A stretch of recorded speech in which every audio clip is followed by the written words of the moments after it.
नमस्कार, RTV में आपका स्वागत है। स्लग गौशाला या गौवंशों का कब्रिस्तान स्टोरी। कन्नौज एंकर मंत्री अनिल राजभर के दौरे को लेकर कन्नौज में 15 अगस्त के बाद से ही प्रशासनिक मशीनरी व्यवस्थाएं चमकाने में जुट गई थी।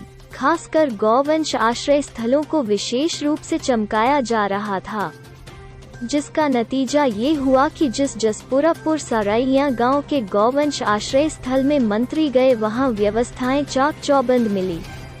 लेकिन जब हमने दूसरी जगह गौशालाओं का हाल जानना चाहा तो तस्वीरें भयावह नजर आईं।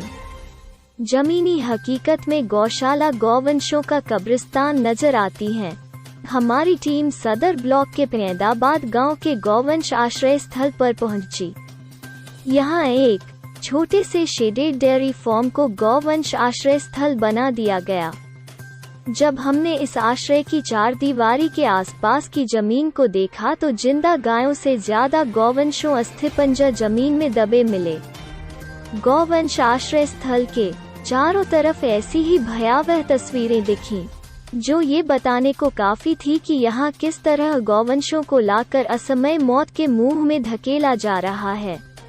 पास गांव के एक ग्रामीण ने नाम गुप्त रखने की शर्त पर बताया कि यहाँ जो व्यवस्था दिख रही है कुछ दिन पहले ही हुई है, नहीं तो यहाँ रोजाना भूख और बीमारी से गौवंश मरते रहते हैं, जिन्हें चुपचाप गड्ढा खोदकर जमीन में दबा दिया जाता है। ऐसे में बड़ा सवाल ये है कि क्या मंत्रियों के निरीक्षण के वक्त ही गौवंश आश्रय स्थलों को चमकाया जाएगा, उसके बाद या उससे पहले बेमौत मर रहे इन गौवंशों का हाल लेने वाला कोई नहीं है। बाइट अनिल राजभर श्रम मंत्री हारून संपादक की रिपोर्ट। मंत्री जी कल आपने गौशालाओं का निरीक्षण किया था, कैसी स्थिति वहाँ पर मिली थी? ठीक है, गौशालाएं बन रही हैं। मैं तो जिस गौशाला में गया था एक अच्छी और आदर्श गौशाला है। पास में मैंने ये भी कहा कि मैं अपने यहाँ भी ऐसी गौशाला बनवाऊंगा। पास में पैदाबाद पड़ता है सदर कोतवाली क्षेत्र में, वहाँ पर गौशाला नहीं एक कब्रशाला बनी हुई है, क्योंकि गौशाला के पास में आप जहाँ भी खोदेंगे वहाँ पर गाय के अवशेष मिलेंगे आपको। ये आप कह रहे हैं, अगर आप ध्यान में ला रहे हैं हमारे तो उसको हम दिखवाएंगे। दूसरा कुछ नगर में यहाँ जो कल से आज तक हमने वार्ता की है और यहाँ के सम्मानित जनप्रतिनिधियों ने भी अवगत कराया है, जमीन का कुछ अभाव है, यो से भी हमारी बात हुई।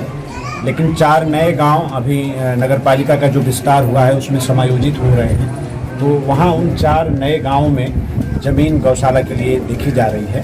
तो निश्चित एक नई 1-2 गौशालाएँ कस्बे को मिल जाएंगी, तो मुझे लग रहा है कि कस्बे की जो समस्या है वो उसका काफ़ी हद तक समाधान हो जाएगा।